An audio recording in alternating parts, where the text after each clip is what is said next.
Kasus suap jual beli jabatan oleh oknum seorang kepala daerah kerap kali terjadi di institusi pemerintahan. Hal ini tentunya sangat bertentangan dengan integritas seorang ASN dalam memegang teguh kewenangan jabatannya untuk dipergunakan dengan baik dan berkeadilan. Kasus suap ini menimpa kepada seorang kepala daerah di Kabupaten Klaten, Ibu Sri Hartini. Beliau menerima suap jual beli jabatan di lingkungan pemerintah Kabupaten Klaten, Provinsi Jawa Tengah. Sungguh miris dan sangat disayangkan dengan kasus jual beli jabatan yang nampaknya sudah tidak asing lagi. Hal ini merupakan salah satu bentuk pelanggaran dari nilai akuntabel, yaitu ketidakjujuran oknum ASN yang tidak sesuai dengan manajemen ASN. Tindakan penyimpangan tersebut juga tidak sesuai dengan Undang-Undang ASN Nomor 5 Tahun 2014, Pasal 68 tentang pangkat dan jabatan. Sudah seharusnya pangkat dan jabatan didapat dan diperoleh dengan melihat kompetensi dan kualifikasi yang sesuai. Kemendagri menyebutkan hanya 20% ASN yang dapat diandalkan. Kementerian Dalam Negeri menyebutkan ada 3 masalah sumber daya manusia di lingkungan birokrasi. Masalah tersebut yaitu kompetensi, komitmen, dan koordinasi.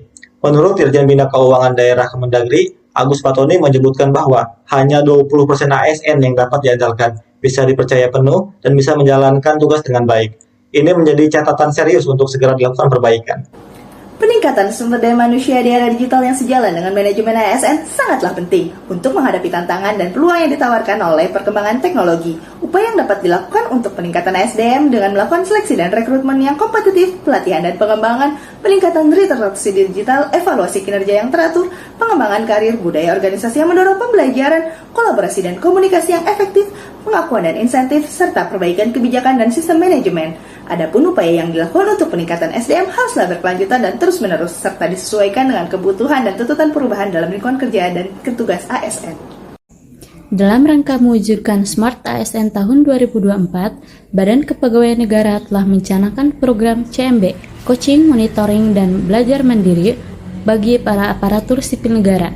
Hal ini sesuai dengan Undang-Undang Nomor 5 Tahun 2014 tentang Aparatur Sipil Negara, Peraturan Pemerintah Nomor 11 Tahun 2017, dan Peraturan Pemerintah Nomor 17 Tahun 2020 mengenai hak dan kewajiban ASN terkait dengan pengembangan kompetensi sebanyak 20 JP dalam 1 tahun.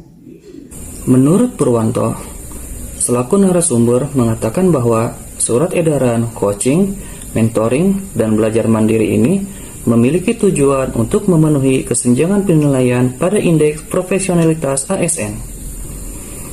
SE ini sebagai payung hukum agar CMB bisa dikonversi dan dinilai karena rekap pelaksananya akan dikirim ke Biro SDM.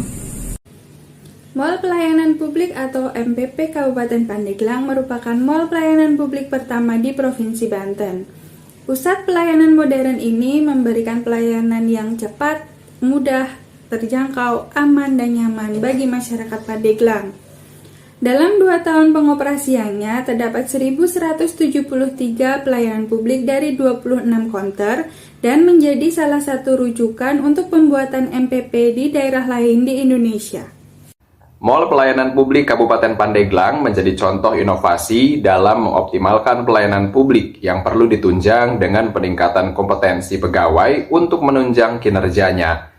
Pengembangan kompetensi tertuang dalam Pasal 203 Ayat 3 Peraturan Pemerintah Nomor 11 Tahun 2017 tentang Manajemen Pegawai Negeri Sipil, di mana setiap PNS berhak mendapatkan kesempatan untuk mendapatkan pengembangan kompetensi. Hal ini sebagai bagian dari adaptif dalam menghadapi tantangan global.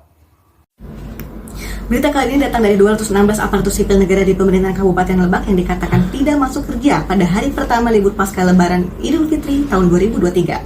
Hal tersebut dibenarkan oleh BKPSDM Lebak, di mana berdasarkan hasil laporan sidak oleh Inspektorat Daerah, dinyatakan 216 ASN tersebut terdiri dari 9 orang izin, 9 orang tanpa izin, 10 orang sedang tugas belajar, 14 orang sakit, dan juga terdapat 65 orang cuti, serta 109 orang dinyatakan sedang dinas luar. Berdasarkan informasi tersebut, apa yang dilakukan oleh oknum ASN telah melanggar Peraturan Pemerintah Nomor 94 Tahun 2021 tentang Disiplin PNS. Peraturan ini menegaskan bahwa setiap pegawai ASN harus memenuhi kewajiban mereka dalam menjalankan tugas dan tanggung jawabnya.